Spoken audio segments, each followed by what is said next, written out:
परमेश्वर के नाम की स्तुति हो। पहला कुरिन्थियों का पत्रिका 5वां अध्याय उसका 9 से लेकर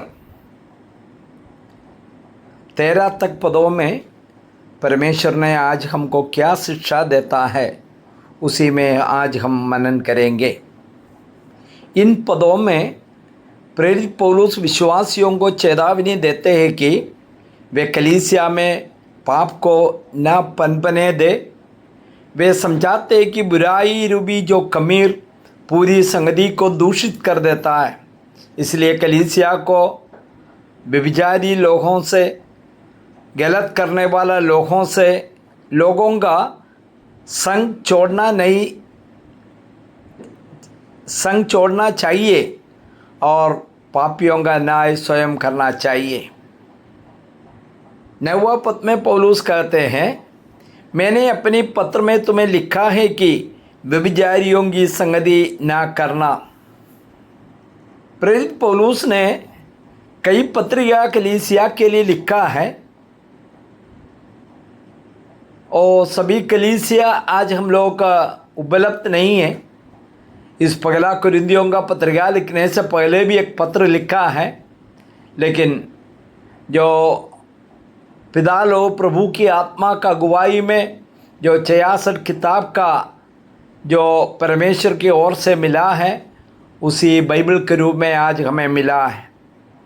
तो इन पदों में जो 9वां पद में बताते हैं, इसका आत्मिक अर्थ है, जिस प्रकार थोड़ा सा खमीर पूरे आटे के लोथड़े को फुला देता है, उसी प्रकार पाप और दुर्गुण भी, गलत कार्य भी मंडली में तेजी से फैल जाता है।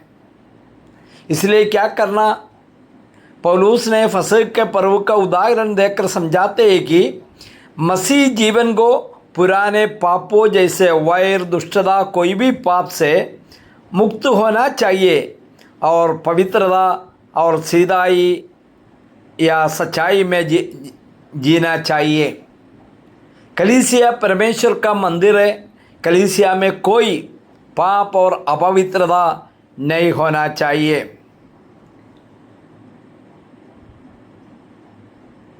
नौ से 11 पदों में पौलुस ने बताता है, 10वां पद में, ये नहीं कि तुम बिल्कुल इस जगत के व्यभिचारियों या लोभियों या अंधेर करने वालों या मूर्ति पूजकों को संगति ना करो, क्योंकि इस दशा में तो तुम्हें जगत से निकल जाना ही पड़ता।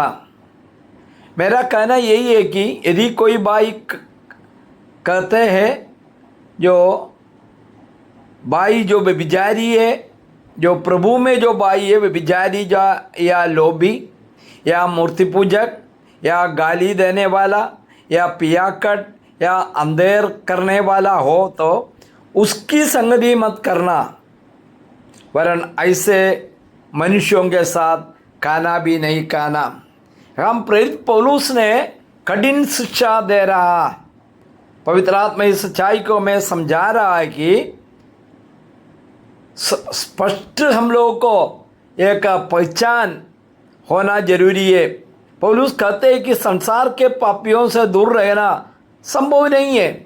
संसार में पाप करने वाला है, उनसे दूर रहना मतलब संसार छोड़कर जाना पड़ेगा। उन्होंने प्रायोगिक जीवन का बात बता रहे, संसार के लोगों के साथ हमको संगति करना, उनका पाप, उनका जो गलत कामों में हम लोग संगति नहीं करते, लेकिन लोगों से प्रेम करना। लेकिन 10वां पद में यदि ऐसा करना है तो हमें दुनिया छोड़ना पड़ेगा। लेकिन आगे पौलुस ने क्या बता रहा, कलीसिया के भीतर अनुशासन का जरूरत है। यदि कोई व्यक्ति मसीह कहता है, भाई कहता है, वो भाई होने का दावा करता है, परंतु उन्होंने गलत काम में पापपूर्ण जीवन बिताता है, जैसे व्यभिचार हो, लालच, मूर्ति पूजा, गाली गलौज। और पौलुस ने बताते हैं कि कलीसिया में उस प्रकार का भाइयों के साथ बिल्कुल संगति नहीं रखना चाहिए, ताकि उसे अपने पापों को बोध हो, पाप के बारे में जानना जरूरी है। आजकल कलीसिया में हम लोग क्या करते हैं, गलत करने वाला को सग लेता है, लेकिन बाइबल उसको सपोर्ट नहीं करता है।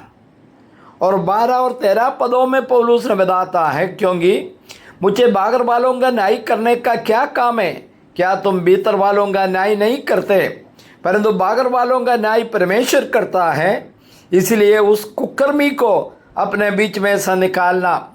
संसार का लोगों को न्याय करने का काम हमारा नहीं है, यही पौलुस स्पष्ट करता है। वो परमेश्वर न्याय करते हैं। कलीसिया का जिम्मेवारी है कि वह अपने सदस्यों के बीच में गंभीर पापों को पहचाने और उन्हें सुधारने के लिए कड़े कदम उठाए। बागर वालों का न्याय परमेश्वर करेगा। मुझे सुनने वाला भाई लोग, खास करके जो जिम्मेवार भाई लोग, कलीसिया को नेतृत्व करने वाला भाई लोग, ये बातों को समझे। जो पाप करने वाला, उनके साथ संगति नहीं करना और कठिन कदम उठाना जरूरी है। स्वर्गीय पिता, आज भी आपने हमसे बात किया, धन्यवाद करते हैं आपका वचन से। आपका वचन के अनुसार चलने में सहायता कर।